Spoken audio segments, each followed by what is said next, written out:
संक्षिप्त महाभारत के शांति पर्व में राजा युधिष्ठिर के प्रश्न करने पर भीष्म जी का चारों वर्ण और चारों आश्रम के धर्म सुनाना। वैशंपायन जी कहते हैं, जन्मेजय, तब राजा युधिष्ठिर ने पिता में भीष्म को प्रणाम करके उनसे हाथ जोड़कर पूछा, पिता में चारों वर्ण, चारों आश्रम और राजाओं के कौन कौन से धर्म माने गए हैं? इनका अलग अलग वर्णन कीजिए। ऐसा कौन कर्म है जिससे राष्ट्र की वृद्धि होती है और किन कर्मों के करने से राजा पूर्ववासी तथा राज सेवकों का अभ्युदय होता है? राजा को किस प्रकार के कोष, दंड, दुर्ग, सहायक, मंत्री, ऋतिक, पुरोहित और आचार्य को त्याग देना चाहिए? आपत्ति काल आने पर किस प्रकार के लोगों से विश्वास करना चाहिए और किन लोगों से अपने शीर की पूरी पूरी चौकसी रखनी चाहिए? भीष्म जी बोले, धर्म की महिमा महान है, अतः मैं धर्म को, धर्म के विधाता भगवान कृष्ण को और उपस्थित ब्राह्मणों को नमस्कार करके सनातन धर्म का वर्णन करता हूँ। अक्रोध, सत्य भाषण, धन को बांटकर भोगना, क्षमा, अपनी स्त्री से संतान उत्पन्न करना, शौच, अद्रोह, सरलता और अपने पालनीय व्यक्तियों का पालन करना, ये 9 धर्म सभी वर्णों के लिए समान हैं। अब ब्राह्मणों के धर्म बताता हूँ। इंद्रियों का दमन करना, ये ब्राह्मणों का पुरातन धर्म है। इसके लिए स्वाध्याय का अभ्यास भी उसका प्रधान धर्म है, क्योंकि इसी से उनके सब कर्मों की पूर्ति हो जाती है। यदि अपने धर्म में स्थित, शांत और ज्ञान विज्ञान से तृप्त ब्राह्मण को किसी प्रकार के सत्य कर्म का आश्रय लिए बिना ही धन प्राप्त हो जाए तो उसे दान या यज्ञ में लगा देना चाहिए। सत्पुरुषों को धन बांटकर ही उसका उपभोग करना चाहिए, ऐसा विद्वानों का मत है। ब्राह्मण केवल स्वाध्याय से ही कृतकृत्य हो जाता है। दूसरे कर्म वह करे अथवा ना करे, दया की प्रधानता होने के कारण वह सब जीवों का मित्र कहा जाता है। राजन, आप क्षत्रिय के धर्म सुनो। क्षत्रिय को दान करना चाहिए किंतु मांगना नहीं चाहिए। इसी प्रकार यज्ञ करना चाहिए किंतु कराना नहीं चाहिए। वह वेद आदि का अध्ययन करे किंतु पढ़ावे नहीं। प्रजा का पालन करे तथा लुटेरों को मारने में चौकस रहकर रणभूमि में पराक्रम दिखावे। जो राजा, शास्त्रज्ञ और बड़े बड़े यज्ञों से यजन करने वाले हैं और जो युद्ध में विजय प्राप्त करते हैं, वे ही पुण्य लोगों को प्राप्त होते हैं। जिस प्रकार दान, स्वाध्याय और यज्ञ राजाओं के कल्याण में सहायक हैं, उसी प्रकार युद्ध भी उनके लिए निश्चेष का साधन है। अतः धर्म उपार्जन के लिए राजा को अवश्य युद्ध करना चाहिए। उसे अपनी सब प्रजा को अपने अपने धर्म में स्थित रखते हुए उसे सब प्रकार के धर्म कृत्य कराने चाहिए। राजा प्रजा पालन से ही कृतकृत्य प्राप्त कर लेता है। दूसरा कोई कर्म वह करे अथवा नहीं करे, उसे बल की प्रधानता है, इसलिए वह प्रजा का इंद्र कहा जाता है। इसके बाद मैं वैश्य का सनातन धर्म सुनाता हूँ। दान, अध्ययन, यज्ञ और पितृ साधनों से धन संग्रह करना, ये उनके प्रधान कर्तव्य हैं। इसके सिवा उसे सावधानी से सब प्रकार के पशुओं का पालन करना चाहिए। यदि वह किसी शास्त्र विरुद्ध कर्म का आचरण करता है तो उसे विकर्म कहा जाता है। पशुओं का पालन करने से वैश्य को बड़ा सुख मिलता है, इसलिए उसे ऐसा विचार कभी नहीं करना चाहिए कि मैं पशुपालन नहीं करूँगा। तो मैं शूद्र के धर्म बताता हूँ। ब्रह्मा जी ने शूद्रों को 3 वर्णों के दासत्व के लिए रचा है, इसलिए उन्हें उनकी सेवा शुरू में लगे रहना चाहिए। उनकी सेवा करने से ही उन्हें बड़े से बड़ा सुख मिल सकता है। शूद्र को धन संचय कभी नहीं करना चाहिए, क्योंकि धन पाकर वह पाप में प्रवृत्त हो जाता है और अपने से बड़े ब्राह्मण आदि को अपने अधीन रखने लगता है। उसे कोई धार्मिक कृत्य करना हो तो राजा की आज्ञा पाकर वैसा ही कर सकता है। अब मैं उसकी वृत्ति का वर्णन करता हूँ, जिससे उसकी आजीविका का निर्वाह हो सकता है। 3 वर्णों का शूद्र का भरण पोषण अवश्य करना चाहिए। उसकी सेवा के बदले उसे काम में लाए हुए छाते, चादर, जूते और पंखे देने चाहिए। जो फटे पुराने वस्त्र अपने पहनने योग्य ना रहे, वे शूद्र को ही दे देने चाहिए, क्योंकि धर्मता वे उसी की संपत्ति है। सेवापरायण शूद्र जिस किसी द्विज के पास जाए, उसी को उसकी आजीविका का प्रबंध कर देना चाहिए, ऐसा धर्मज्ञ पुरुषों का कहना है। शूद्र को भी अपने स्वामी का किसी प्रकार के आपत्ति काल भी त्याग नहीं करना चाहिए। यदि स्वामी संतानहीन हो तो उसे ही पिंडदान करना चाहिए, और बूढ़ा या दुर्बल हो तो उसका भरण पोषण भी करना चाहिए। इस कार्य में धन का नाश हो तो भी उसे उत्साह से स्वामी के भरण पोषण में ही लगे रहना चाहिए, क्योंकि वास्तव में धन शूद्र का अपना नहीं माना जाता, उस पर तो उसके स्वामी का ही अधिकार होता है। शास्त्रों में तीनों वर्णों के लिए यज्ञ का विधान किया गया है तथा शूद्र के लिए मंत्रहीन यज्ञ की विधि है। स्वाहा, वषटकार और मंत्र, इनमें शूद्र का अधिकार नहीं है। अतः शूद्र श्रोत यज्ञों की दीक्षा न लेकर केवल पाक यज्ञों से यजन करे। इन पाक यज्ञों की दक्षिणा एक पूर्ण पात्र कही गई है। 3 वर्ण जो यज्ञ करते हैं उनका फल शूद्र को भी मिलता है, क्योंकि श्रद्धा यज्ञ ही सब यज्ञों में प्रधान है। यज्ञ करने वालों का भी परम देव श्रद्धा ही है और ब्राह्मण शूद्रों के परम देव हैं। अतः अपने श्रद्धा के बल से शूद्र अपने स्वामी ब्राह्मण आदि के किए हुए यज्ञों के फल का अधिकारी हो जाता है। शूद्र को ऋक्, साम और यजुर्वेद का अधिकार नहीं है, फिर भी उसका इष्ट देव प्रजापति है। इस प्रकार मानसिक यज्ञों का अधिकार सभी वर्णों का है। मनुष्य जो इंद्रियों को जीतकर प्रातःकाल और सायंकाल में श्रद्धापूर्वक हवन करता है, उसमें भी प्रधान कारण श्रद्धा ही है। जो श्रद्धा संपन्न द्विज यज्ञों को उनके विधि विधान के सहित जानता है और जिसे आत्म ज्ञान के विषय में भी पूर्ण निश्चय है, वही यज्ञ अनुष्ठान का सच्चा अधिकारी है। यदि कोई चोर, पापी या महापापी भी यज्ञ के द्वारा भगवान का यजन करने के लिए उत्सुक हो तो उसे भी साधु ही कहा जाता है। ऋषिगण भी ऐसे पुरुष की प्रशंसा करते हैं। अतः निश्चय यही होता है कि सब वर्णों को श्रद्धा जैसे बने वैसे यज्ञ अनुष्ठान करना चाहिए। तीनों लोकों में यज्ञ के समान कोई धर्म नहीं है।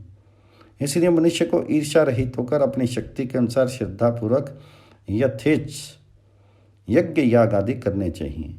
युधिष्ठिर, अब तुम चारों आश्रमों के नाम और कर्म सुनो। ब्रह्मचर्य, गृहस्थाश्रम, वानप्रस्थ और संन्यास, ये 4 आश्रम हैं। इनमें गृहस्थ की महिमा विशेष है।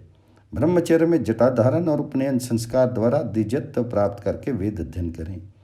फिर गृहस्थ में आग्नेय दान आदि कर्म करते हुए उनके द्वारा तीनों ऋणों से मुक्त होकर इंद्रियों का संयम कर स्त्री के सहित अथवा उसे छोड़कर वानप्रस्थ आश्रम में प्रवेश करें।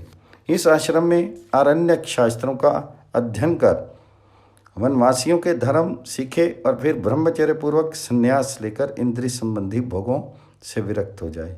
महाराज, मोक्षकामी ब्राह्मण के लिए ब्रह्मचर्य का पालन करने के बाद ही संन्यास आश्रम में प्रवेश करने का अधिकार कहा है। सन्यासी को चाहिए कि मन और इंद्रियों का संयम करे, जहाँ सूर्यास्त हो वहीं ठहर जाए, किसी वस्तु की इच्छा नहीं करे, अपने लिए कोई कुटी नहीं बनवावे और जो कुछ मिल जाए उसी से निर्वाह कर ले। सब तरह की कामनाओं का त्याग कर दे, सबके प्रति समान भाव रखे, भोगों से दूर रहे और हृदय में किसी प्रकार का विकार न आने दे। इन सब धर्मों के कारण ये आश्रम साक्षात क्षेम धाम अर्थात कल्याण का स्थान है। इससे पहुंचकर पुरुष अविनाशी परमात्मा के साथ एक ही भाव को प्राप्त हो जाता है। अब गृहस्थ आश्रम के धर्म सुनाता हूँ। जो पुरुष वेदों का अध्ययन कर सब प्रकार के कर्म करते हुए संतान उत्पन्न करके इस आश्रम के मुनिजनों चित्त कठोर धर्मों का पालन करता है, वह भी इंद्रियों के भोगों से विरक्त हो जाता है। गृहस्थ को चाहिए कि अपनी ही स्त्री में संतुष्ट रहे, ऋतुकाल में स्त्री संग करे, शास्त्राज्ञा का पालन करे, शठता और कपट से दूर रहे, परिमित आहार करे, देवताओं की आराधना में तत्पर रहे, दूसरों के उपकारों को याद रखे, सत्य और मृदु भाषण करे, दया और क्षमा से युक्त रहे, इंद्रियों का संयम करे, गुरु एवं शास्त्रों की आज्ञा माने, देवता और पितरों की तृप्ति के लिए हव्य कव्य देता रहे, ब्राह्मणों को निरंतर अन्न दान करे, मत्सर से दूर रहे, अन्य सब आश्रमों का पोषण करे और सरदा यज्ञ याग आदि में लगा रहे। ब्रह्मचारी को एकमात्र आचार्य की ही सेवा में तत्पर रहना चाहिए। इंद्रियों को काबू में रखकर अपने व्रत का पालन करना चाहिए। वेदों का सिद्धाय करते हुए नित्य कर्मों का अनुष्ठान करना चाहिए।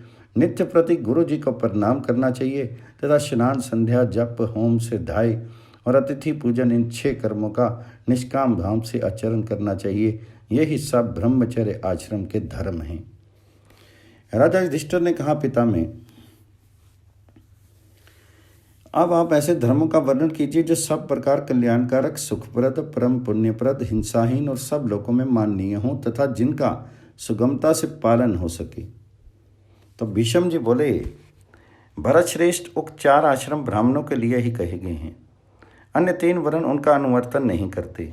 उसी प्रकार जो ब्राह्मण, क्षत्रिय, वैश्य या शूद्रों के धर्मों का सेवन करता है, उस मंदमती की इस लोक और परलोक में निंदा होती है तथा मरने पर वह नरक में जाता है।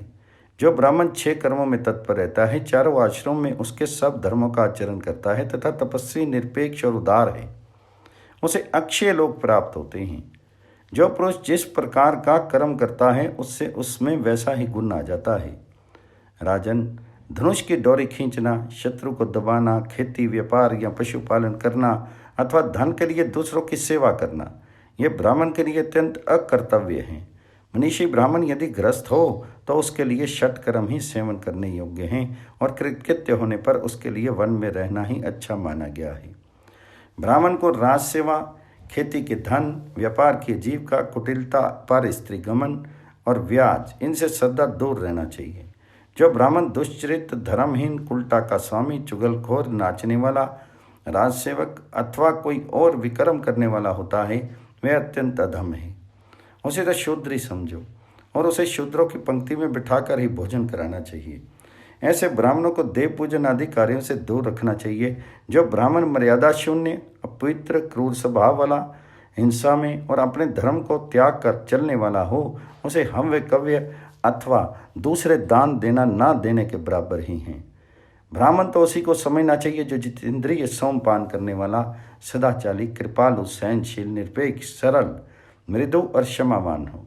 इसके विपरीत जो पापरायण हैं, उसे क्या ब्राह्मण समझा जाए? राजन, क्षत्रिय को तो चाहिए कि पहले धर्म के अनुसार प्रजा का पालन करे, राजसु, अश्वमेध तथा दूसरे यज्ञों का अनुष्ठान करे, शास्त्र की आज्ञा के अनुसार ब्राह्मणों को दक्षिणा दे, संग्राम में विजय प्राप्त करे, फिर प्रजा के रक्षा के लिए राज्य पर अपने पुत्र का अभिषेक करे और यदि वह योग्य ना हो तो किसी अन्य क्षत्रिय कुमार को गोद लेकर राज्य का अधिकारी बनावे। इस प्रकार पितृयज्ञों के द्वारा पितरों का तथा यज्ञ अनुष्ठान और वेद अध्ययन से देवता और ऋषियों का अच्छी तरह पूजन करे। जो क्षत्रिय अंत समय पर अन्य आश्रम में प्रवेश करना चाहे, वह क्रमशः उन्हें स्वीकार करके मोक्ष प्राप्त कर सकता है। ग्रस्त धर्मों का त्याग कर देने पर भी क्षत्रिय को संन्यास धर्म का पालन करते हुए जीवन रक्षा के लिए ही भिक्षा का आश्रय लेना चाहिए। अपनी सेवा कराने के लिए ऐसा करना ठीक नहीं है। ब्राह्मण के सिवा अन्य 3 वर्णों के लिए चारों आश्रमों के धर्मों का पालन करना अनिवार्य नहीं है। क्षत्रिय के लिए जो राजधर्म की ही प्रधानता है, यो भी राजा का धर्म सब धर्मों में प्रधान है। इसी के द्वारा सब वर्णों का पालन होता है।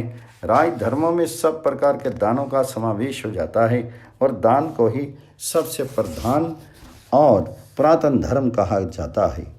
यदि राजदंड ना रहे तो वेद त्रयी का नाश हो जाए और उसके नष्ट होने पर तो सारे धर्मों का ही लोप हो जाए।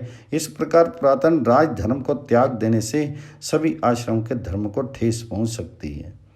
राजधर्म में सभी प्रकार की दीक्षाओं का समावेश है और सारी विद्याएं तथा समस्त लोग भी राजधर्म के ही अधीन हैं। इसलिए क्षत्रिय के लिए तो राजधर्म ही सबसे श्रेष्ठ है। युधिष्ठिर, ये बात मैं पहले ही कह चुका हूँ कि ब्राह्मणों के ब्रह्मचर्य, वानप्रस्थ और संन्यास, इन तीनों आश्रमों के धर्मों का ग्रस्त के धर्मों में अंतर्भाव हो जाता है।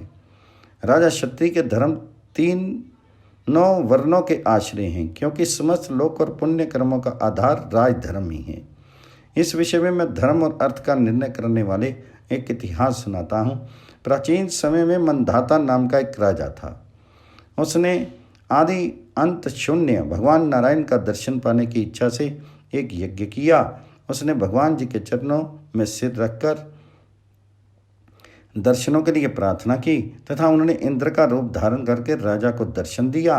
मंधाता ने वहां बैठे हुए अन्य राजा और सभासदों के सहित इंद्र रूपधारी भगवान विष्णु का पूजन किया। फिर उन दोनों का आपस में इस प्रकार संवाद हुआ।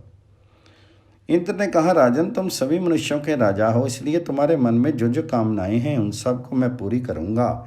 तुम सत्यवादी, धर्मपरायण, जितेंद्रिय और शूरवीर हो। तुम्हारी बुद्धि, भक्ति और सुदृढ़ श्रद्धा के कारण देवताओं की तुम पर बड़ी प्रीति है। इसलिए तुम्हारी जो इच्छा हो वही वर देने के लिए मैं तैयार हूँ।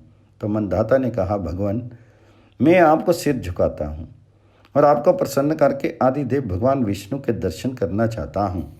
अब मेरी इच्छा सब प्रकार के भोगों को त्याग करके वन में जाने की है, क्योंकि लोक में सभी सत्पुरुष अंत में इसी मार्ग का अनुसरण करते हैं। मैंने शास्त्र धर्म के द्वारा मिलने वाले पुण्य लोकों को तो प्राप्त कर लिया है और संसार में अपनी कीर्ति भी स्थापित कर दी है, किंतु जो धर्म आदिदेव श्री विष्णु भगवान से प्रवृत्त हुआ है उसका आचरण करना मैं नहीं जानता। तो इंद्र ने कहा, आदिदेव भगवान विष्णु से तो पहले राजधर्म ही प्रवृत्त हुआ है, दूसरे धर्म तो उसके अंग हैं और उसके बाद ही प्रकट हुए हैं। सब धर्मों का अंतर्भाव शास्त्र धर्म में ही हो जाता है, इसलिए इसी को सबसे श्रेष्ठ कहा जाता है। भगवान जी ने शास्त्र धर्म के द्वारा ही शत्रुओं का दमन करके देवता और ऋषियों की रक्षा की थी। यदि वे असुरों से आक्रांत इस पृथ्वी को ना जीतने तो ब्राह्मणों का नाश हो जाने से चारों वर्ण और चारों आश्रमों के सभी धर्मों का नाश हो जाता। इस सनातन धर्म का सैकड़ों बार नाश हो चुका है, किंतु शास्त्र धर्म ने इसे पुनः उज्जीवित कर दिया है। युग युग में इसी के कारण सनातन धर्म का उद्धार हुआ है। इसलिए मनुष्य में इसी धर्म को सबसे अच्छा माना जाता है। युद्ध में शीर की आहुति देना, समस्त प्राणियों पर दया करना, लोक व्यवहार का ज्ञान प्राप्त करना, भयभीत प्रजा की रक्षा करना और दुखी लोगों को दुख से छुड़ाना, ये सब बातें राजाओं के शास्त्र धर्म में ही पाई जाती हैं। जो लोग काम क्रोध में फंसे हुए हैं और मर्यादा में नहीं रहना चाहते, वे राजा के डर से ही पाप नहीं कर पाते। जो सब प्रकार के धर्मों का पालन करने वाले शिष्ट पुरुष हैं, वे सदाचार का सेवन करते हुए सद्धर्म का उपदेश कर सकते हैं। राजा अपनी प्रजा का पुत्रों की तरह पालन करता है, अतः इसमें संदेह नहीं। उनकी देखरेख में सब प्राणी लोक में निर्भय होकर विचरते हैं। इस प्रकार संसार में शास्त्र धर्म ही सबसे श्रेष्ठ, सनातन, नित्य, अविनाशी और सब जीवों का उपकार करने वाला है। इसका पर्वतसान मोक्ष में ही होता है।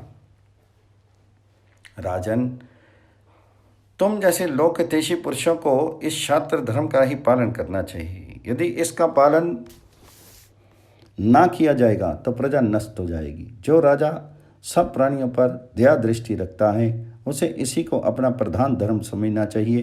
वह पृथ्वी का संस्कार करावे, राजस्व अश्वमेघ आदि यज्ञों में अभृत स्नान करे, भिक्षा का आश्रय न ले, प्रजा का पालन करे और संग्राम में शीत त्याग करे। भिन्न उपायों, नियमों और पुरुषार्थों के द्वारा चतुर्वर्ण को स्थापित करने और उसे सुरक्षित रखने के कारण शास्त्र धर्म को ही श्रेष्ठ कहा जाता है और इसी में सारे धर्म समाये हुए हैं। यज्ञ याग आदि करना तथा पहले जो चारों आश्रम कहे गए हैं उनके धर्मों का पालन करना ब्राह्मणों का कर्तव्य है। ब्राह्मणों का प्रधान धर्म यही है। जो विप्र इसका पालन नहीं करे उसे शूद्र के समान शस्त्र से मार डालना चाहिए।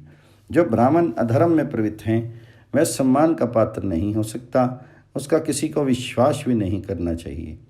मंदाता ने कहा, देवराज, मेरे राज्य में जो यमन, किरात, गंधार, चीन, शबर, बर्बर, शक, तुषार, कंक, पहनव, आंध्र, मद्र, पौंड्र, पुलिंद, रमठ और काम्बोज आदि जातियों के लोग रहते हैं तथा जो ब्राह्मण, क्षत्रिय, वैश्य और शूद्रों की संतान हैं, उन्हें अपने अपने धर्मों का किस प्रकार पालन करना चाहिए। इसके सिवा जो लोग लूटपाट करके अपने जीविका चलाते हैं, उन सबके साथ मेरा कैसा बर्ताव होना चाहिए। तो इंद्र ने कहा, राजन, जो लोग लूटपाट करके ही अपना निर्वाह करते हैं उनसे अपने माता पिता, आचार्य, गुरु, आश्रमवासी और राजाओं की सेवा करानी चाहिए। विदोक्त धर्म कर्म और पितृ श्राद्ध कराने चाहिए। कुएं, पौंसले और आश्रम बनवाने चाहिए तथा यथा समय ब्राह्मणों को दान दिलाते रहना चाहिए। अहिंसा, सत्य, क्रोध, शौच, अद्रोह, यज्ञ याग आदि करवा के ब्राह्मणों को दक्षिणा दिलानी चाहिए और बड़े बड़े ब्रह्म भोज करवाने चाहिए। राजन, प्रजापति ब्रह्मा ने इसी प्रकार सब मनुष्यों के कर्तव्य पहले ही निश्चित कर दिए हैं, उनका उन्हें यथावत पालन करना चाहिए। मंदाता ने कहा, देवराज, मानव समाज में दस्यु तो सभी वर्ण और सभी आश्रम में पाए जाते हैं। वे केवल भिन्न भिन्न चिन्हों से छिपे रहते हैं तो इंद्र बोले, राजन, जब दंड नीति नष्ट हो जाती है और राज धर्म की उपेक्षा होने लगती है तो सभी प्राणी कर्तव्य विमूढ़ हो जाते हैं। इस सतयुग की समाप्ति होने पर अनेकों वेशधारी सन्यासी प्रकट हो जाएंगे और सब आश्रम में फेर फार हो जाएगा। लोगों में काम और क्रोध की प्रबलता रहेगी, इसलिए वे प्राण और धर्मों की परम गति पर ध्यान न देकर उल्टे रास्ते से चलने लगेंगे। जब उदार हृदय राजा लोग दंड नीति के द्वारा पापी को पाप करने से रोकने रहते हैं तो परम मंगल में सनातन धर्म का ह्रास नहीं होता। राजा सभी लोगों के सम्मान का पात्र है। जो पुरुष उनका अपमान करता है उनके दान यज्ञ श्राद्ध कभी सफल नहीं होते। राजा मनुष्यों का अधिपति सनातन देव स्वरूप और धर्म की रक्षा करने वाला होता है।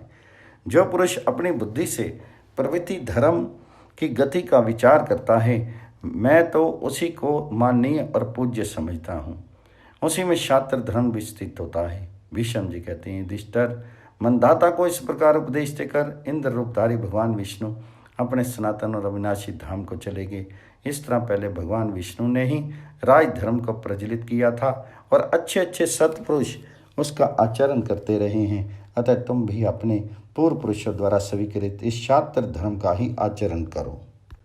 संक्षिप्त महाभारत के शांति पर्व में राजधर्म के चारों आश्रमों के धर्मों का समावेश, प्रजा की अभिवृद्धि के लिए राजा की आवश्यकता का निरूपण तथा इस विषय में बृहस्पति और राजा वसुमना के संवाद का उल्लेख, राजा का प्रधान कर्तव्यों का तथा युग निर्माण में दंड नीति की प्रधानता का वर्णन।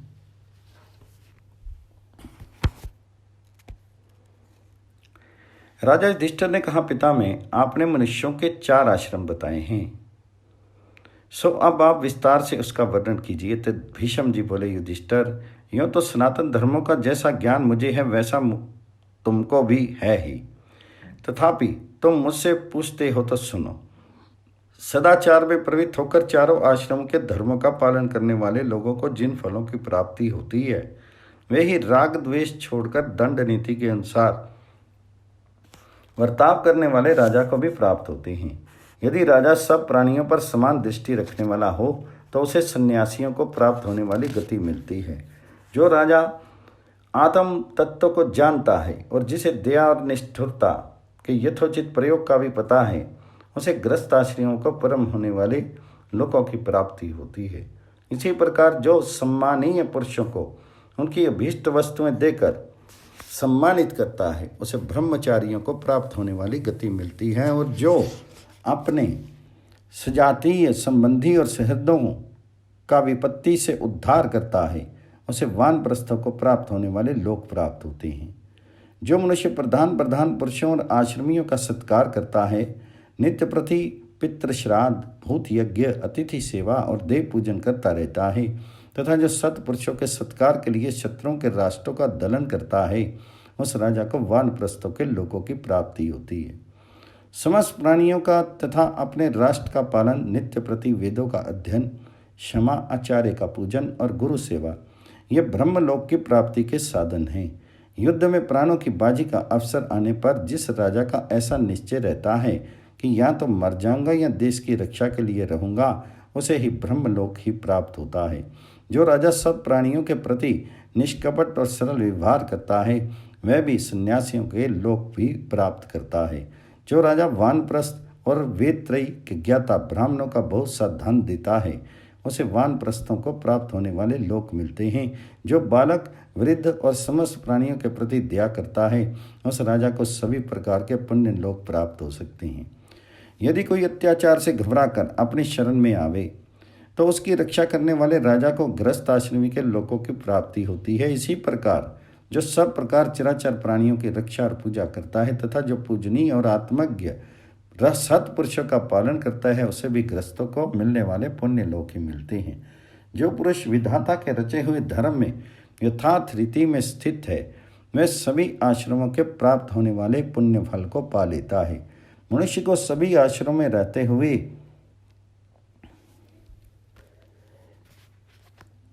स्थान, कुल और आयु का मान रखना चाहिए। जो बहुत संपत्ति और उपहारों के द्वारा प्राणियों का सत्कार करता है तथा सभी अवस्थाओं में धर्म ही पर दृष्टि रखता है वह राजा सभी आश्रमों का फल प्राप्त कर लेता है। जिस राजा के राज्य में सुरक्षित रहकर धर्म कुशल पुरुष अपने धर्म का आचरण करते हैं उसे उनके पुण्य का अंश प्राप्त होता है। जो राजा धर्मिष्ठ पुरुषों की रक्षा नहीं करते उन्हें उन पुरुषों के पाप का ही भागी होना पड़ता है। जो लोग धार्मिक पुरुषों की रक्षा करते हैं, राजा की सहायता करते हैं, उन्हें दूसरों के धर्म का अंश मिलता है। युधिष्ठिर, ये बात सर्वथा स्पष्ट है और हम लोग जिसमें स्थित हैं वह गृहस्थ आश्रम अन्य सभी आश्रम में श्रेष्ठ है। जो पुरुष दंड और क्रोध को त्याग करके समस्त प्राणियों को अपने ही समान समझता है वह इस लोक में और मरने के बाद परलोक में सुख पाता है। जब जीव के हृदय में संसार के किसी भी भोग की प्रति आसक्ति नहीं रहती तो वह सत्य में स्थित हो जाता है और इसी समय उसे परब्रह्म की प्राप्ति हो जाती है। राजन, तुम वेद अध्ययन में लगे हुए सत्कर्म परायण ब्राह्मणों की तथा अन्य सब लोगों की रक्षा का प्रयत्न करो।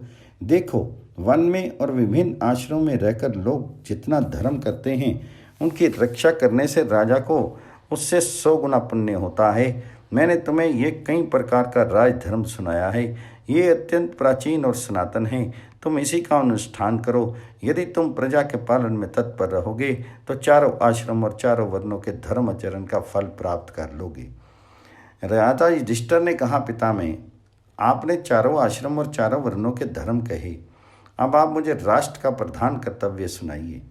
तो भीष्म जी बोले, राजा का अभिषेक करना यह राष्ट्र का प्रधान कर्तव्य है, क्योंकि स्वामी और सेना से शून्य राज्य को लुटेरे नष्ट कर देते हैं। जिस देश में कोई राजा नहीं होता उसमें धर्म की भी स्थिति नहीं रहती।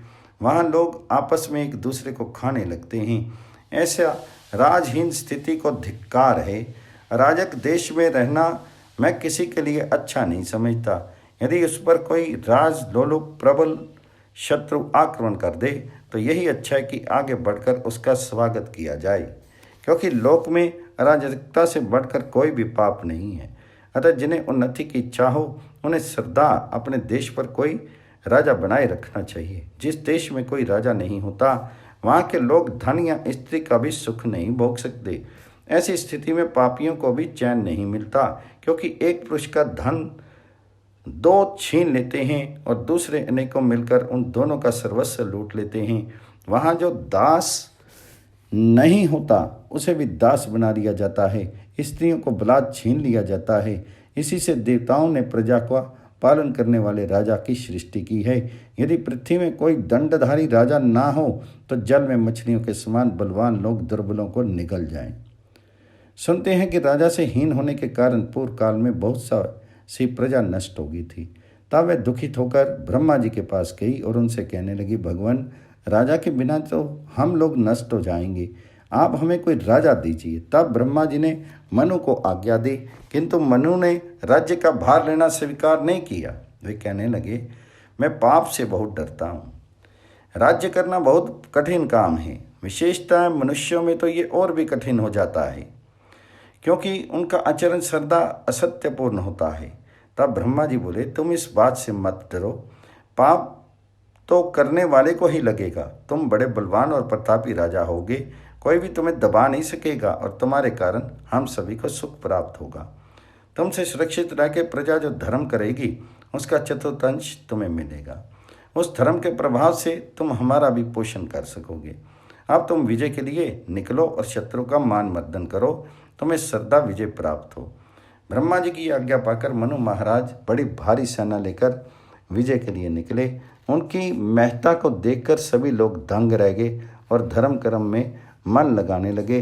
इस प्रकार मनु ने सर्वज्ञ घूम घूम कर पापियों का दमन किया और प्रजा को अपने कर्मों में नियुक्त कर दिया। अतः जिस मनुष्य को ऐश्वर्य की इच्छा हो उसे सबसे पहले प्रजा पर अनुग्रह करने के लिए कोई राजा नियुक्त करना चाहिए और उसे नित्य प्रति बड़ी भक्ति से नमस्कार करना चाहिए। इस लोक में जिसका अपने लोग आदर करते हैं उसे दूसरे लोग भी मानते हैं, और जिसका सज्जनों के द्वारा तिरस्कार होता है वे दूसरों की दृष्टि में भी गिर जाते हैं। राजा का दूसरों के द्वारा तिरस्कार होना सभी के लिए दुखदायी है। इसलिए प्रजा को चाहिए कि उसे छत्र, वस्त्र, आभूषण, अन्न, पान, भवन, आसन और शैया आदि सभी प्रकार की सामग्री भेंट करे। इस प्रकार वैभव पाकर वह दुर्जय हो जाता है और उसमें प्रजा की रक्षा करने की शक्ति आ जाती है। राजा युधिष्ठिर ने पूछा, दादाजी, ब्राह्मण लोग राजा को देवरूप क्यों बताते हैं?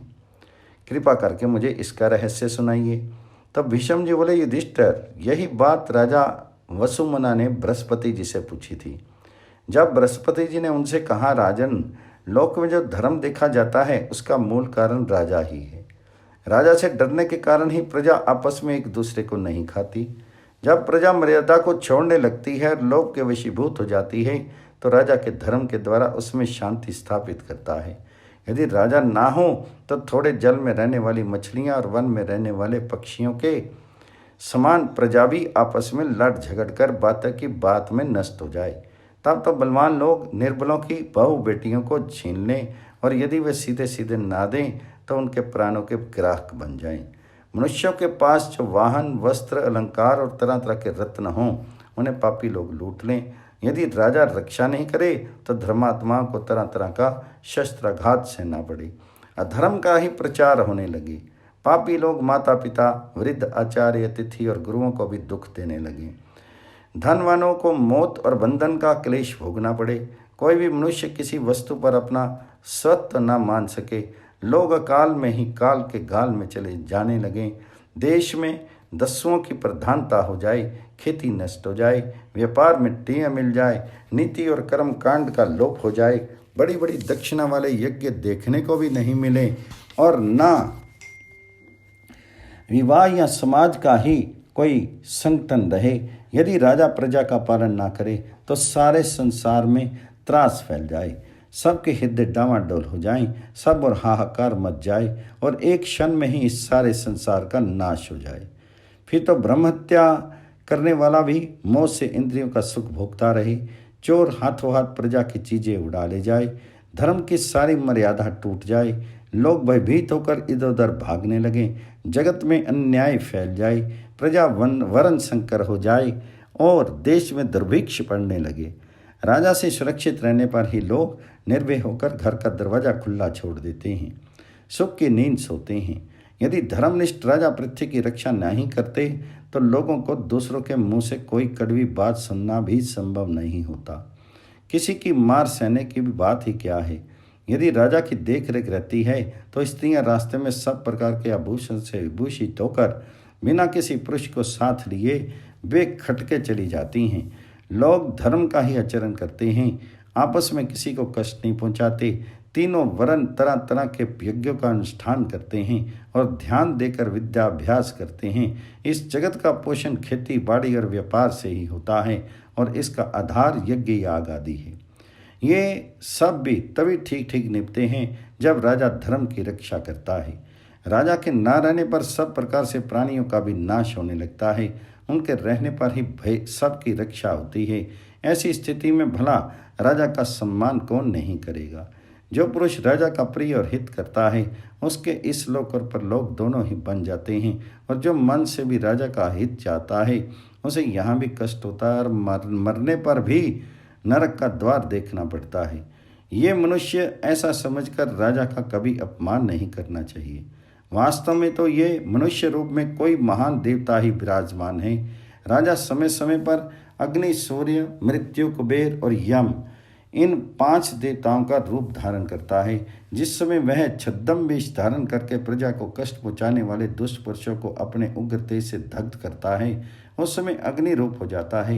जब वह गुप्त रूपी नेत्रों के द्वारा सब प्रकार प्रजा की प्रवृत्ति को देखता है और उनके कल्याण का प्रयत्न करता है तो सूर्य हो जाता है। जब वह क्रोध में भरकर सैकड़ों पापी पुरुषों को उनके पुत्र पौत्र और सलाहकारों के सहित मारने लगता है तो वह मृत्यु के समान हो जाता है। जब कठोर दंड देकर अधर्मियों का दमन करता है और धर्मात्माओं के प्रति दया भाव प्रदर्शित करता है उस समय साक्षात यमराज ही जान पड़ता है। और जिस समय वह उपकारियों को धन और स्त्री आदि देकर संतुष्ट करता है तथा अपकार करने वालों के तरह तरह के रत्न छीनने लगता है तो स्वयं कुबेर के समान जान पड़ता है। जो पुरुष कार्य कुशल, पुण्यकर्मा और ईर्ष्या शून्य हों तथा जो धर्म की वृद्धि चाहने वाले हों उसे राजा की निंदा कभी नहीं करनी चाहिए। राजा के विरुद्ध चलकर कोई भी सुख नहीं पा सकता, भले ही राजा का पुत्र, भाई, समवयस्क अथवा समकक्षी क्यों ना हो। वायु से प्रज्वलित हुई आग भी कदाचित कोई वस्तु भस्म किए बिना छोड़ दे, परंतु राजा से सामना पड़ जाने पर कुछ भी बाकी नहीं बच सकता। राजा की वस्तुओं से तो मौत के समान दूर रहना चाहिए। मृग जैसे मारक यंत्र को छूते ही मर जाता है, उसी प्रकार राजद्रव्य का स्पर्श करते ही मनुष्य के प्राण संकट में पड़ जाते हैं। इसलिए बुद्धिमान पुरुष को राजा की वस्तु की अपनी ही चीज की तरह रक्षा करनी चाहिए।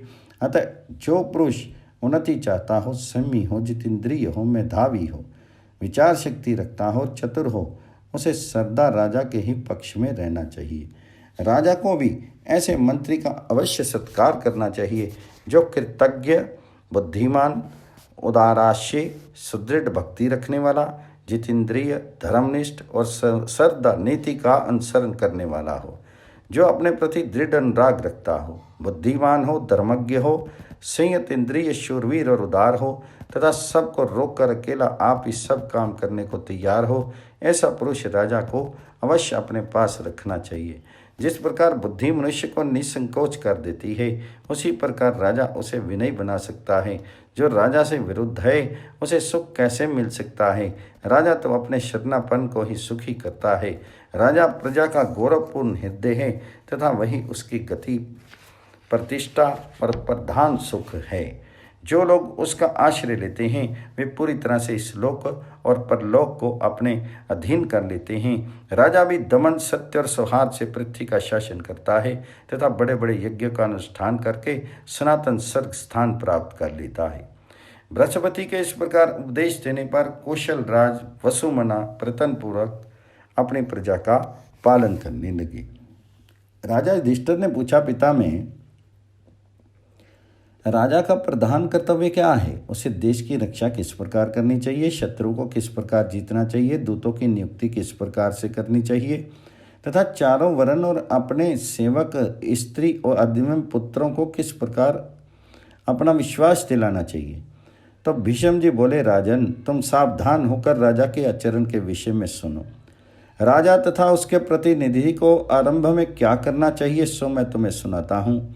राजा को पहले तो अपने मन को जीतना चाहिए, इसके बाद शत्रु को भी परास्त करने का प्रयत्न करना चाहिए।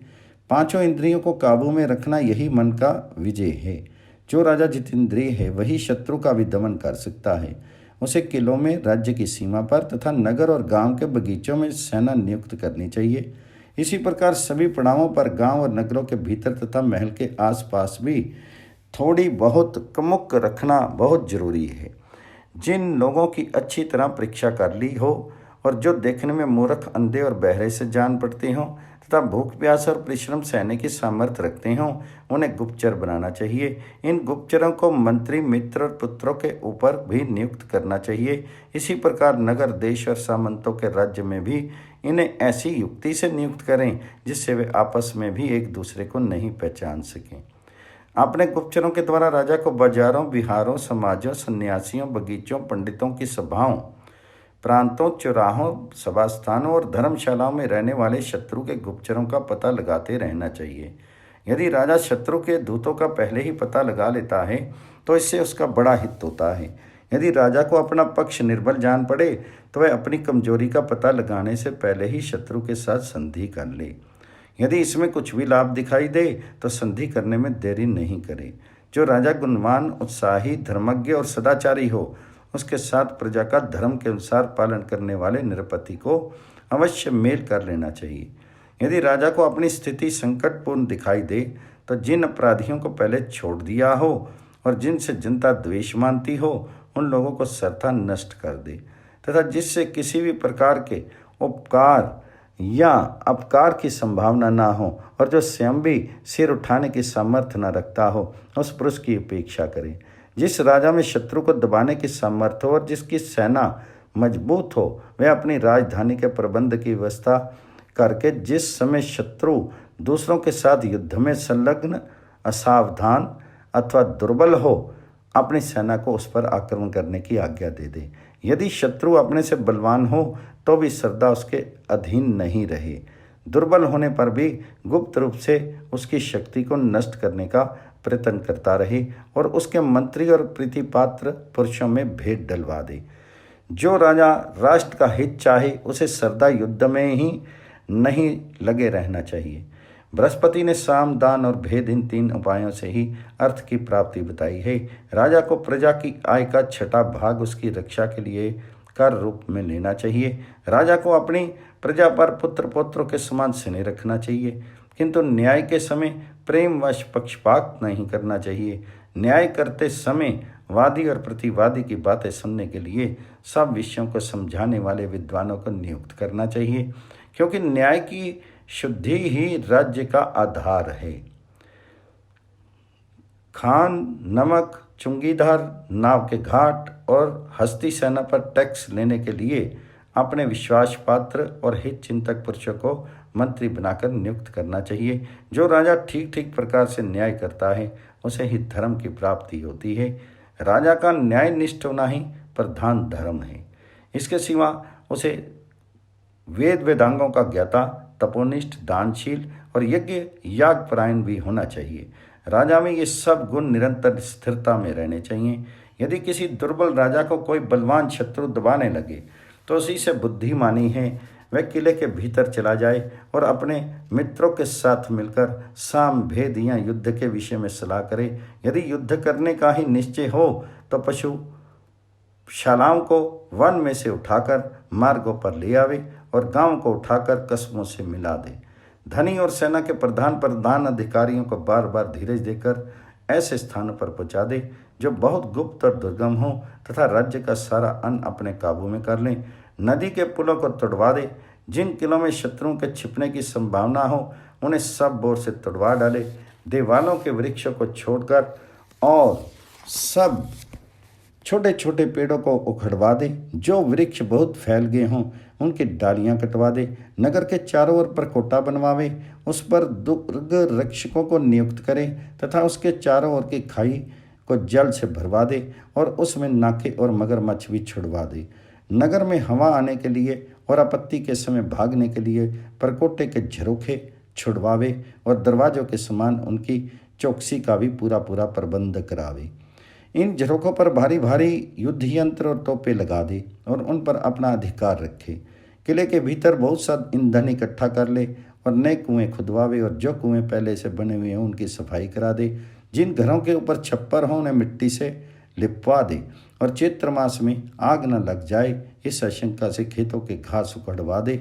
दिन के समय अग्निहोत्र के सिवा और किसी कारण से आग न जलाने दे तथा लोहार की भट्टी और सूत का गृह में भी बहुत सावधानी से आग जलवावे। नगर की रक्षा के लिए ढिंढोरा पिटवा दे। जो पुरुष दिन में आग जलावेगा उसे भारी दंड दिया जाएगा। ऐसे समय भिखारियों को, हिजड़ों को, पागलों को और नटों को नगर से बाहर निकलवा दे।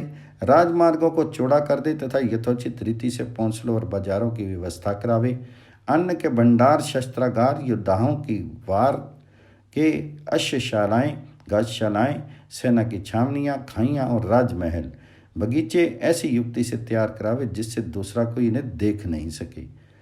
ऐसी स्थिति में राजा को घायलों की सेवा के लिए तेल, घृत, मधु और सब प्रकार की औषधियों का भी संग्रह करना चाहिए। इसके सिवा अंगारे, कुश, मूंज, ढाक, बाण, लेखक, घास और विष में भुजे हुए बाणों का भी संग्रह करे तथा सब प्रकार के शस्त्र, शक्ति, रिष्टि, प्रास और कुछ फल, मूल और 4 प्रकार के वैद्य भी तैयार रखे।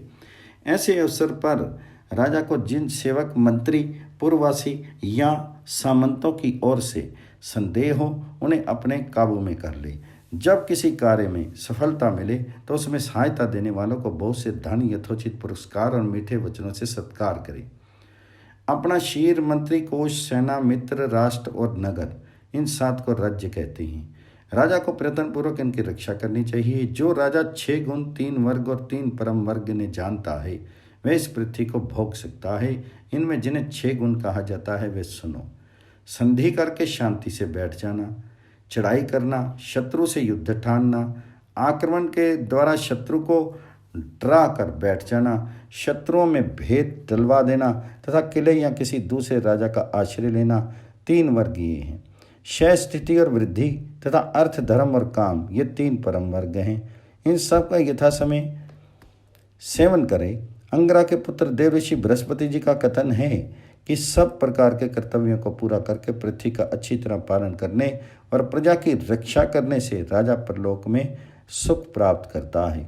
जिस राजा ने अपने प्रजा का अच्छी तरह पालन किया है उसे तपस्या या यज्ञ आदि करने की क्या आवश्यकता है? वह तो सभी धर्मों को जानने वाला है। युधिष्ठिर ने पूछा, पिता में दंड नीति और राजा ये दोनों किस प्रकार उपयोग में आने पर सफलता प्राप्त कर सकते हैं, ये मुझे बताइए। तब भीष्म जी बोले, राजन, दंड नीति के द्वारा राजा और प्रजा का जो महाभाग्य सिद्ध होता है उसका मैं युक्ति युक्त शब्दों में वर्णन करता हूँ, सो तुम सुनो। यदि राजा दंड नीति का ठीक ठीक प्रयोग करता है तो वह चारों वर्णों को उनके धर्मों में स्थित रखता है और उन्हें अधर्म की ओर जाने से रोकती है। इस प्रकार जब मर्यादा का नाश नहीं होता और सकुशल रहने के कारण प्रजा को कोई खटका नहीं रहता तो तीनों वर्ण शास्त्र के अनुसार समता में स्थित होने के कारण प्रयत्न करते हैं और इसी में मानव जाति का सुख निहित है। तुम्हें ये संदेह तो होना ही नहीं चाहिए कि राजा की स्थिति समय के अधीन है या समय राजा के अधीन है, क्योंकि वास्तव में समय ही राजा के अधीन है। जिस समय राजा दंड नीति का पूरा प्रयोग करता है तब पृथ्वी पर पूर्णतः सतयुग बरतता है। उस सतयुग में धर्म ही धर्म रहता है, अधर्म का कहीं नाम निशान भी दिखाई नहीं देता और किसी भी वर्ण की अधर्म में रुचि नहीं होती। उस समय प्रजा के योग क्षेम स्वभाव से ही सिद्ध होते रहते हैं तथा सर्वत्र वैदिक गुणों का विस्तार हो जाता है। सभी ऋतु में सुख और स्वभाव की वृद्धि करती हैं, लोगों के मन प्रसन्न हो जाते हैं, मनुष्यों की आयु अल्प नहीं होती, कोई स्त्री विधवा नहीं होती और ना कोई कृपण ही दिखाई देता है। पृथ्वी में बिना जोते बोए ही अन्न होने लगता है, औषधियाँ सुलभ हो जाती हैं तथा छाल, पत्र, फल और मूलों में रस आ जाता है।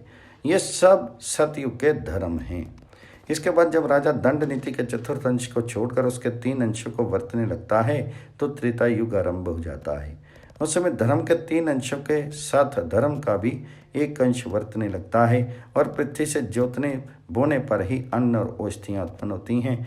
फिर जब राजनीति का आधा भाग त्याग करके केवल आधे भाग का ही अनुसरण करता है तो द्वापर युग आ जाता है।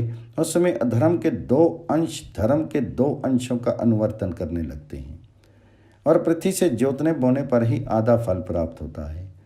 अंत में जब दंड नीति को एकदम छोड़कर राजा प्रजा को दुख देने लगता है तो पृथ्वी पर कलयुग फैल जाता है। कलयुग में अधर्म की ही प्रधानता होती है, धर्म कहीं देखने को नहीं मिलता। सभी वर्णों का मन अपने धर्म से च्युत हो जाता है।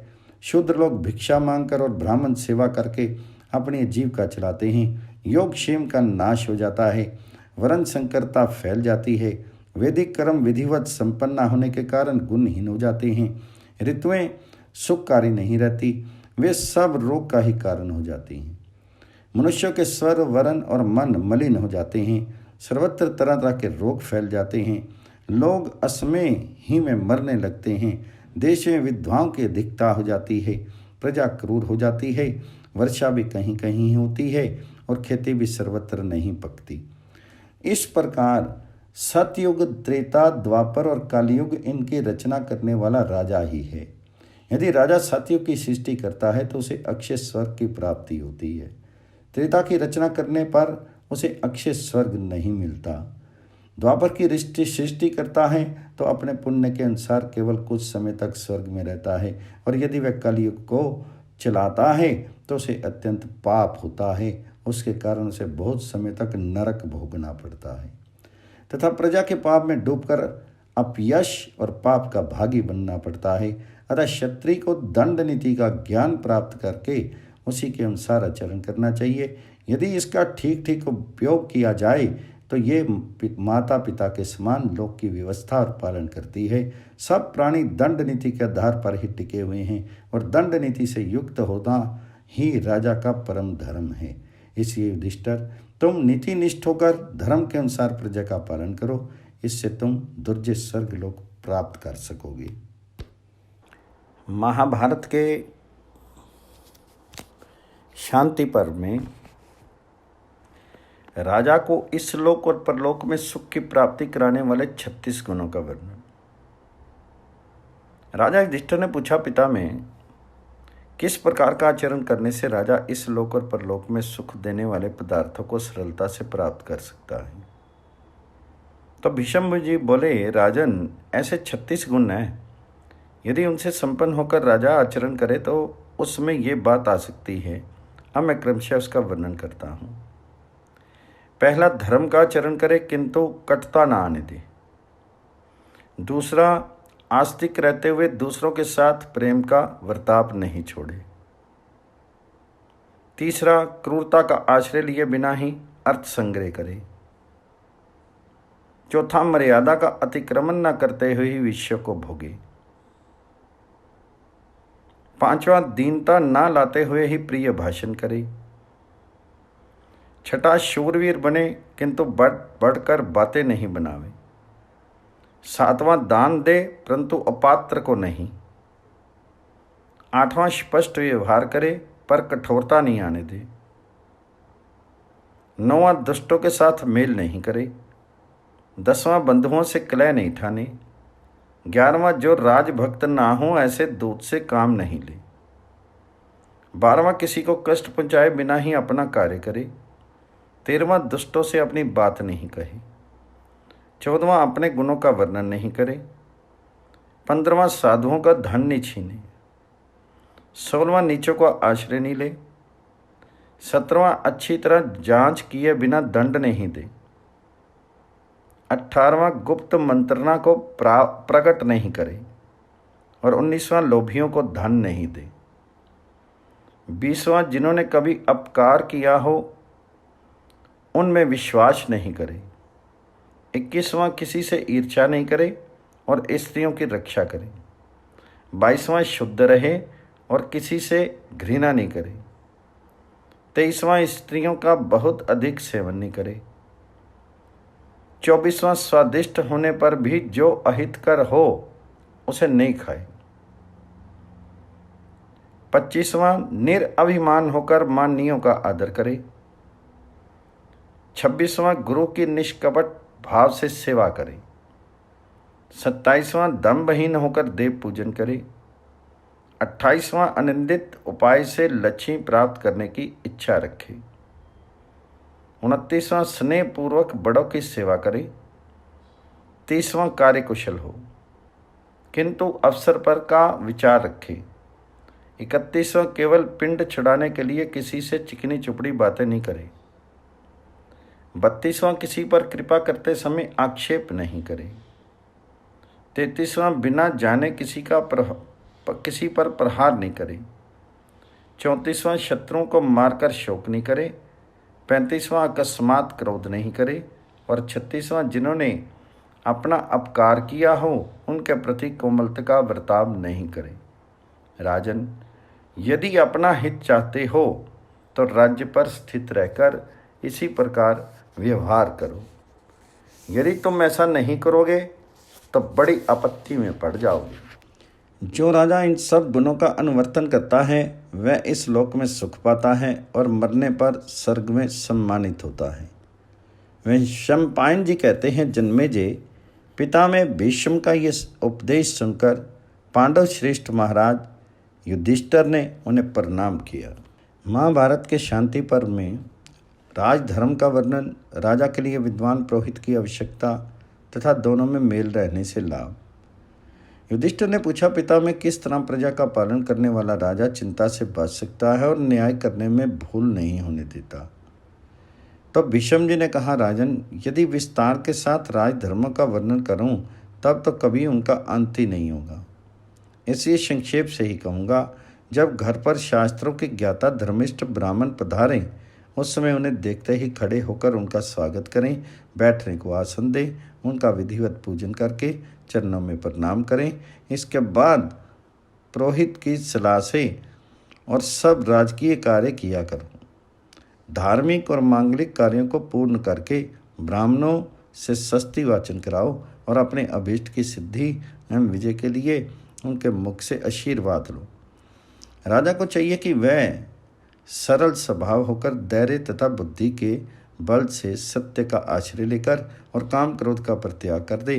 जो राजा काम और क्रोध का आश्रय लेकर धन पैदा करना चाहता है वह मूर्ख धर्म को तो छोड़ ही बैठता है, धन भी उनके हाथ नहीं लगता। लोभी और मूर्ख मनुष्यों को तुम अर्थ संग्रह के काम में मत लगाना। जो बुद्धिमान और निर्लोभ हों उन्हें ही सब काम सौंपना चाहिए। मूर्ख को अधिकार दे देने पर वह कार्य करना तो ठीक ठीक जानता नहीं, इसलिए काम और क्रोध के वशीभूत होकर अनुचित उपायों से प्रजा को कष्ट पहुँचाता है। प्रजा के पैदा किए हुए अन्न का छठा भाग कर के रूप में लेकर शास्त्र के अनुसार अपराधियों को दंड देकर और अपने संरक्षण में रहने वाले व्यापारियों से टैक्स लेकर धन संग्रह करना चाहिए। राजा को धर्म के अनुसार कर लेना चाहिए और शास्त्रोक्त रीति से काम लेकर सावधानी के साथ अपने राज्य में प्रजा के योगक्षेम की व्यवस्था करनी चाहिए।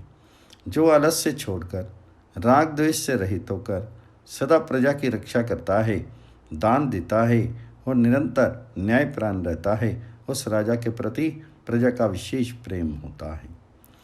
तुम लोभवश अधर्म से धन पैदा करने की कभी इच्छा मत करना, क्योंकि अनुचित रीति से लिया हुआ धन बुरे कामों में ही नष्ट होता है। जो धन का लोभी राजा मोहवश प्रजा से शास्त्र विरुद्ध अधिक कर लेकर उसे कष्ट पहुंचाता है, वह अपने ही हाथों अपना नाश करता है। जैसे दूध के लोभ से गाय का थन काट लेने वाले को दूध नहीं मिलता, उसी प्रकार अन्यायपूर्वक प्रजा को चूसने से राष्ट्र की उन्नति नहीं होती। जो घर पर गौ का पालन करता है उसी को रोज दूध मिलता है। इसी तरह उचित उपाय से राष्ट्र की रक्षा करने वाला राजा ही उससे लाभ उठाता है। जैसे माता स्वयं तृप्त रहने पर ही बालक को यथेष्ट दूध पिलाती है, उसी प्रकार राजा से सुरक्षित होने पर ही यह पृथ्वी इच्छा के अनुसार अन्न और शरण देती है। जैसे माली वृक्षों को सींच कर बढ़ाता है, उसी प्रकार तुम्हें भी प्रजा को उन्नतिशील बनाना चाहिए। यदि ऐसा बर्ताव करोगे तो चिरकाल तक राज्य की रक्षा करते हुए तुम मुझसे सुख उठा सकोगे। भारत, तुम अत्यंत कंगाल क्यों ना हो जाओ, फिर भी ब्राह्मण को धनवान देख उससे धन लेने की इच्छा मत करना। ब्राह्मण को यथाशक्ति धन और आश्वासन देने तथा उनकी रक्षा करने से ही तुम उत्तम लोक प्राप्त कर सकोगे। इस प्रकार धर्म अनुकूल वर्ताव करते हुए तुम प्रजा का पालन करो, इससे तुम्हें कभी पश्चाताप नहीं होगा। प्रजा की रक्षा करना राजा का परम धर्म है। संपूर्ण प्राणियों पर दया तथा उनकी रक्षा करने से बढ़कर कोई धर्म नहीं है। राजा रक्षा कार्य में नियुक्त होकर सब पर दया करता है, इसलिए धर्मज्ञ पुरुषों की दृष्टि में वह सबसे बड़ा धर्मात्मा है। प्रजा की भय से रक्षा करने में यदि राजा एक दिन भी लापरवाही करता है तो उसका फल उसे 1000 वर्षों तक भोगना पड़ता है, और एक दिन भी धर्म के अनुसार प्रजा का पालन करके वह जिस पुण्य का संचय करता है उसका फल 10,000 वर्षों तक स्वर्ग में रहकर भोगता है। ब्रह्मचारी, गृहस्थ और वानप्रस्थी लोग अपने धर्म का पालन करके अंत में जिन लोगों को प्राप्त करते हैं उन्हें ही राजा एक क्षण भी धर्म पूर्वक प्रजा का पालन करने से प्राप्त कर लेता है।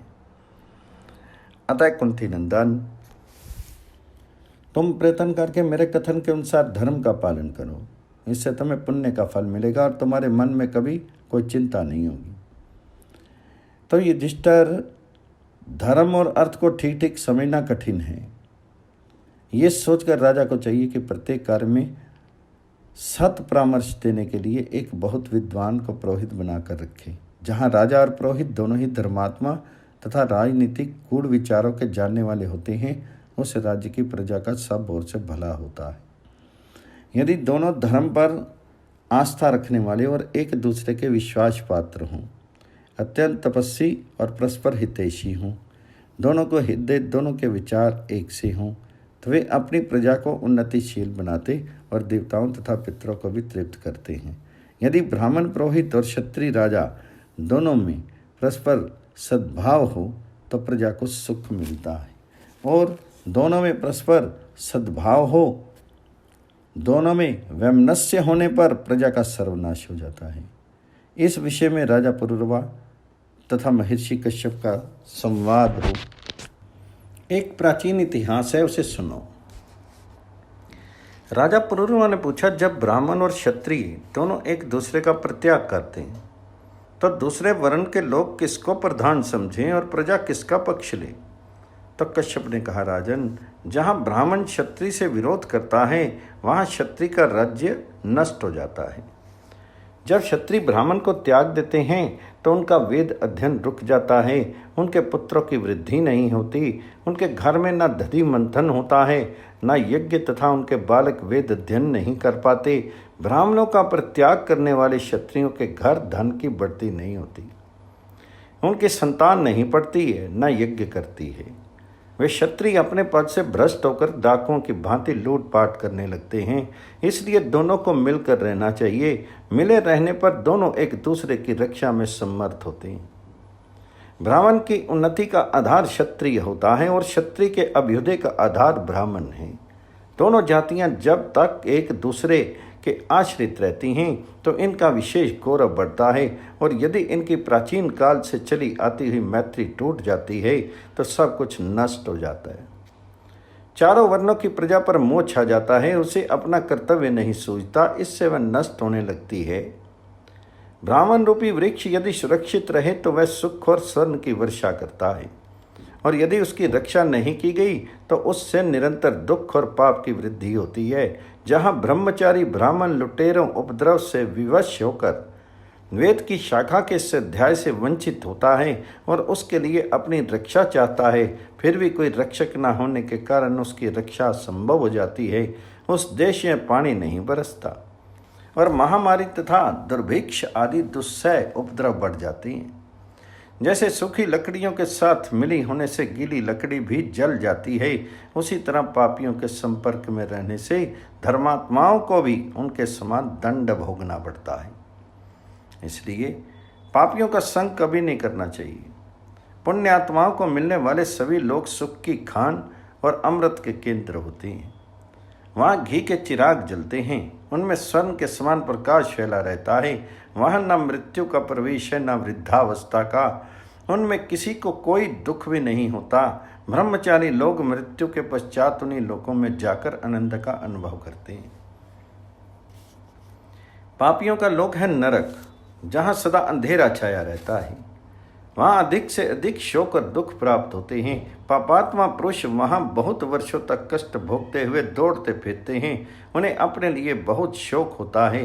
ब्राह्मण क्षत्रिय में परस्पर वैमनस्य होने पर प्रजा को दुस्सह दुख उठाना पड़ता है।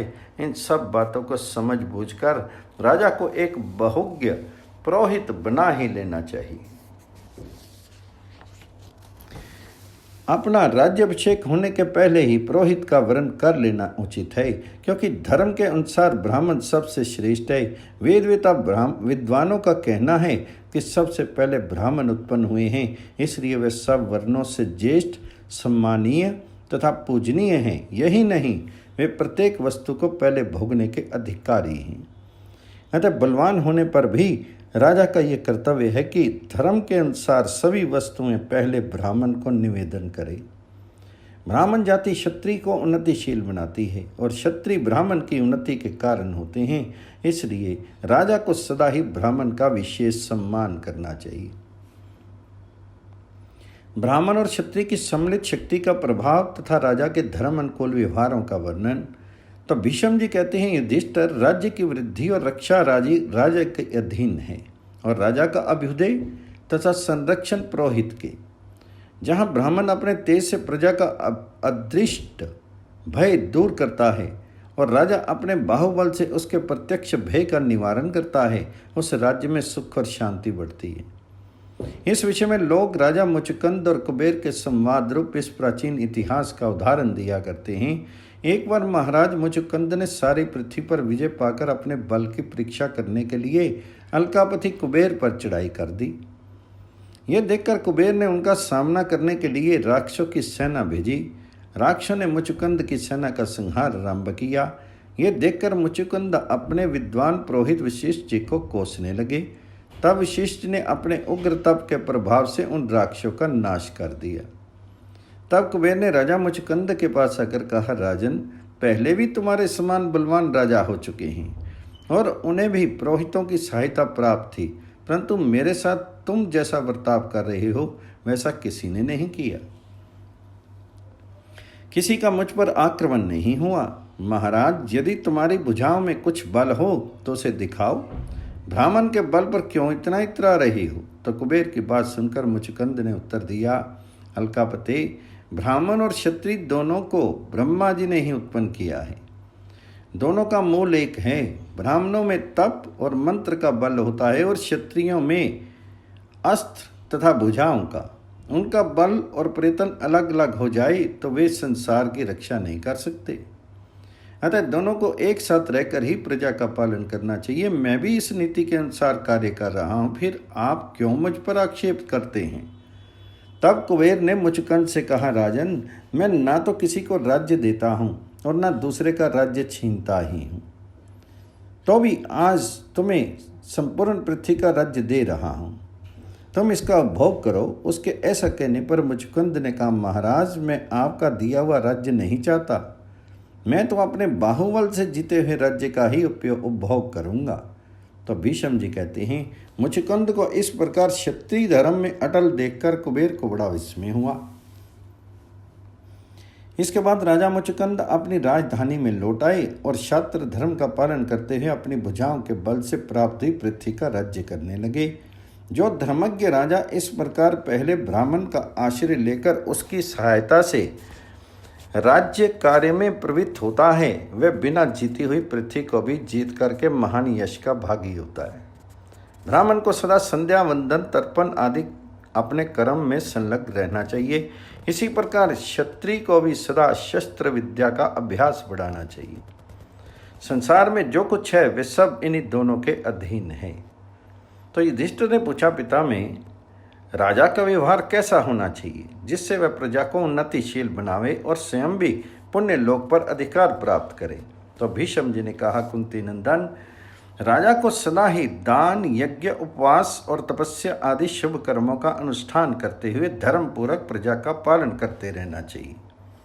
यदि धार्मिक पुरुष घर पर आ जाए तो खड़ा होकर उनका स्वागत और धन आदि देकर सत्कार करे, क्योंकि जब राजा धर्म का आदर करता है तो देश में भी सर्वत्र उसका आदर होता है।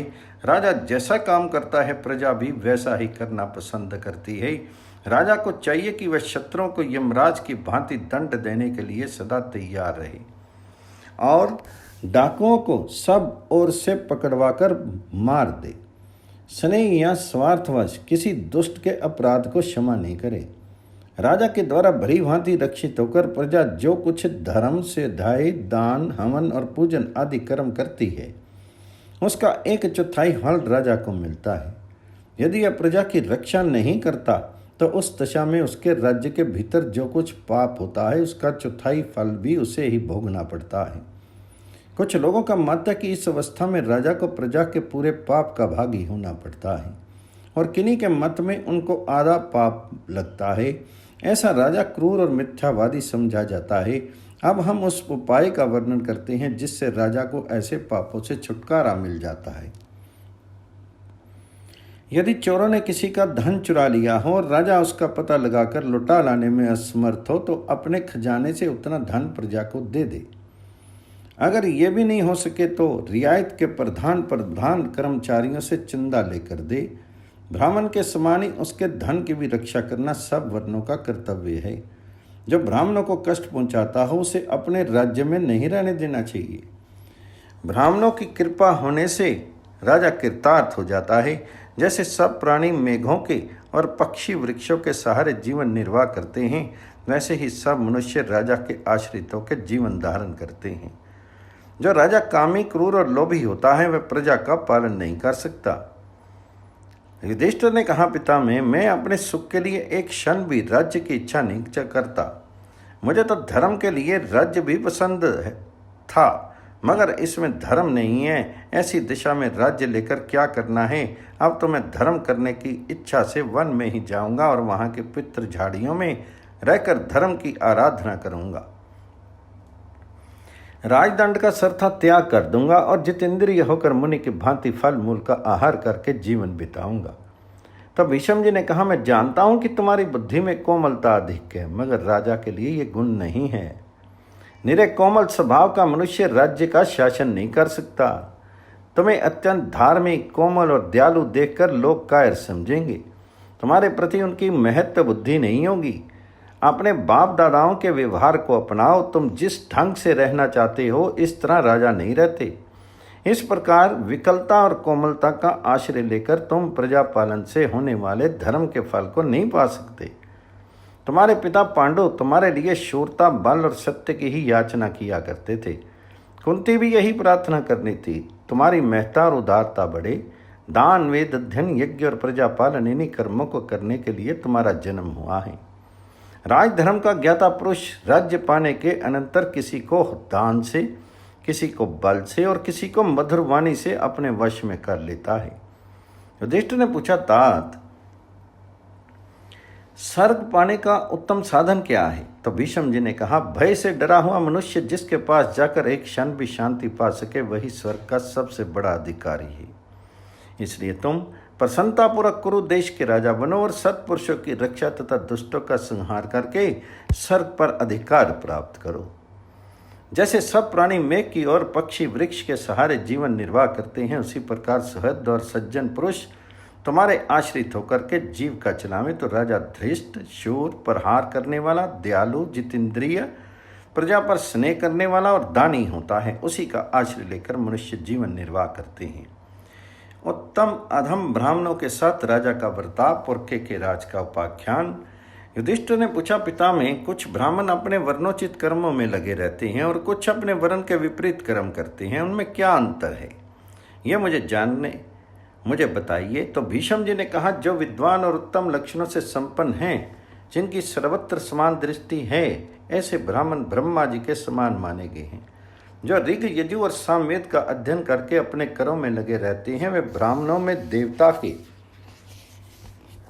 समान समझे जाते हैं। जिन्होंने अपने जातीय कर्मों को छोड़ दिया है तथा जो कुत्सित कर्मों में प्रवृत्त होकर ब्राह्मणत्व से भ्रष्ट हो चुके हैं, वे ब्राह्मण शूद्र के तुल्य हैं। इसी तरह जिन्होंने वेद नहीं पढ़े, जो अग्निहोत्र नहीं करते, वे भी शूद्र के तुल्य हैं। इन सब में धार्मिक राजा को कर और बेकार लेने का अधिकार है। न्यायालय में अभियुक्तों को पुकारने का काम करने वाले, वेतन लेकर देव मंदिरों में पूजा करने वाले, ज्योतिषी, गांव के पुरोहित और रास्ते का टैक्स वसूल करने वाले, ये 5 प्रकार के ब्राह्मण चंडाल के समान हैं।